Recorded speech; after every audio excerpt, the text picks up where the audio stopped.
Hey, what is up guys, welcome back to the channel and welcome to Test Drive Unlimited Solar Crown. Now, as you may expect, what's become a typical experience in the 2024 gaming landscape, a game has launched in early access, entirely broken and unready to actually go online. So if you didn't know, Test Drive Unlimited Solar Crown launched in its early access a week early today with the gold edition, and unfortunately upon actually releasing the game and being able to access it, players have been running into constant server issues. It is currently impossible to get past the character creation screen.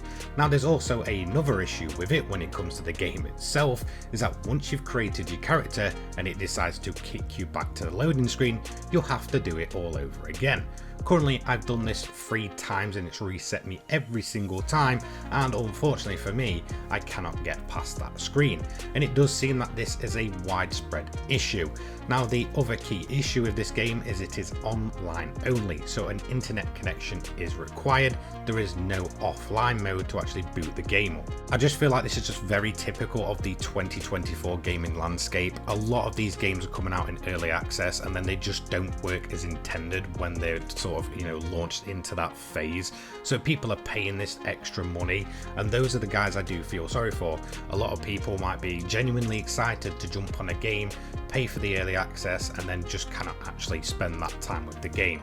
So again, this is something that we've seen across the board with especially many always online races recently. This is not anything new, to be totally fair, and it's kind of predictable at this point, and that is honestly a massive shame. It's not really like back, a good few years ago, maybe a decade ago, where you kind of pre-ordered the physical release, you might get some extra goodies there if you're excited about it, and then the game will probably work as intended since it wasn't always online at that point in time.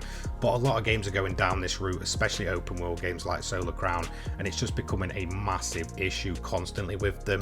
So for you guys that have paid the extra just to get the early access, I genuinely do feel for you.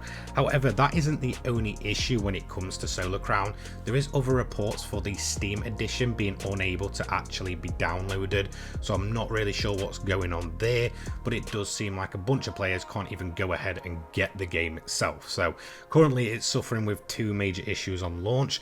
Number one, it's entirely unplayable in this early access phase. As you can see, this is exactly what it looks like in the background, constantly getting logged out, get to the character selection screen and then get kicked back out again and have to do it all over. And of course there's now the reports that the Steam download just cannot be accessed at all. So currently it's not surprising, but again, it is a massive shame that it's just another game that has launched not ready, and honestly people are now paying that extra money for absolutely nothing. So just be aware, if you do wake up this morning you think, do you know what, I'm going to grab the gold edition, maybe you didn't pre-order it, just kind of wait off until you start seeing reports that the servers are properly working. I have a feeling over this 7-day early access period that it may just be this way and be pretty broken. Hopefully it does stabilize itself, especially for the players that have paid that extra. Anyway, that's going to be it from me today. Take care guys, peace.